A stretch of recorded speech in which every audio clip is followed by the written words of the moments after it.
उनको गुप्त रूप से टॉर्चर कर रहा है। और ललन जी ने तो बहुत पहले कहा था, दांत पीस पीस कर कहा था, वो वीडियो है आप लोगों के पास कि नहीं या मैं दिखाऊं? उन्होंने कहा था कि मैं ही सर्जन हूं, नीतीश के पेट में कहाँ कहाँ दांत है सर्जरी करके मैं निकाल दूंगा, मैं वो सर्जन हूं। तो नीतीश जी पर तो स्वाभाविक रूप से आज के दिन में जो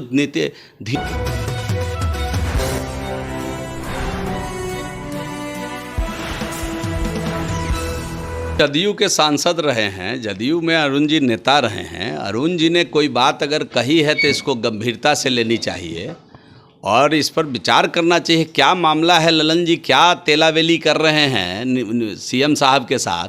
सीएम साहब को तो विचार करना चाहिए। और इधर जो सीएम साहब का बयान आ रहा है, कभी खुद ही कहते हैं गृह मंत्री को फ़ोन लगाओ, कभी खुद ही कहते हैं मुख्यमंत्री अरे ये सब फालतू है। तो ये क्या मामला है, इसको तो गंभीरतापूर्वक देखनी चाहिए। आजकल उनका चित्त विचलित रहता है, मन खोया पाया जैसा रहता है, कहीं ना कहीं भूलने की बीमारी हो गई है। तो कोई न कोई आदमी उनको गुप्त रूप से टॉर्चर कर रहा है। और ललन जी ने तो बहुत पहले कहा था, दांत पीस पीस कर कहा था, वो वीडियो है आप लोगों के पास कि नहीं या मैं दिखाऊं? उन्होंने कहा था कि मैं ही सर्जन हूँ, नीतीश के पेट में कहाँ कहाँ दांत है सर्जरी करके मैं निकाल दूंगा, मैं वो सर्जन हूँ।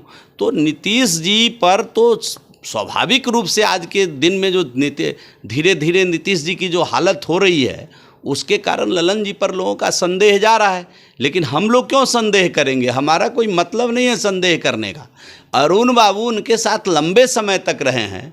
अरुण बाबू ने कहा है तो कहीं ना कहीं कोई बात गोपनीय वो जानते होंगे, इस नाते उन्होंने एक बात कही है तो इसकी जांच होनी चाहिए। मैंने कहा ना कि वो लंबे समय तक जदयू में रहे हैं, वो जदयू से सांसद भी रहे हैं। उन्होंने अगर कोई बात कही है तो ये चिंता का विषय है। क्या लग रहा है, नीतीश कुमार का मेमोरी लॉस हो रहा है? आपको नहीं लग रहा है क्या? आप जब सवाल करते हैं तो आपको नहीं लग रहा है क्या?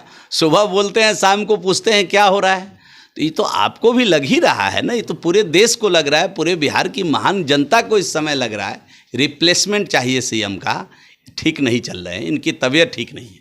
जदयू के केयर टेकर हैं, वो अपनी बात पर टिकते नहीं हैं, वो गंभीर पॉलिटिशियन नहीं है। वो एक बार बोले थे कि नीतीश जी की पेट का दांत हम निकालेंगे, हम सर्जन हैं। दूसरी बार बोले थे कि राजद के साथ अगर सरकार बनानी पड़ेगी तो डाक बंगला पे पान की दुकान कर लेंगे। दिखाऊं वीडियो? दूं क्या? आपके पास है या मैं दूं? आप पूछ लीजिए ना कि कब खोलेंगे पान की दुकान, जगह देख रहे हैं क्या? नीतीश जी तो बना लिए राजद के साथ सरकार। तो ये अब उल्टी बात है। इस समय वो आरजेडी के साथ मिले हुए हैं और जोड़ का झटका धीरे से दे रहे हैं जदयू को। ये बात भी राजनीतिक लोग अच्छे से समझ रहे हैं। ये कैसा झटका देने की आप बात कर रहे हैं? मैंने कहा ना कि वो हर दिन जोड़ का झटका धीरे से दे रहे हैं जदयू को। ये राजनीतिक लोग अच्छे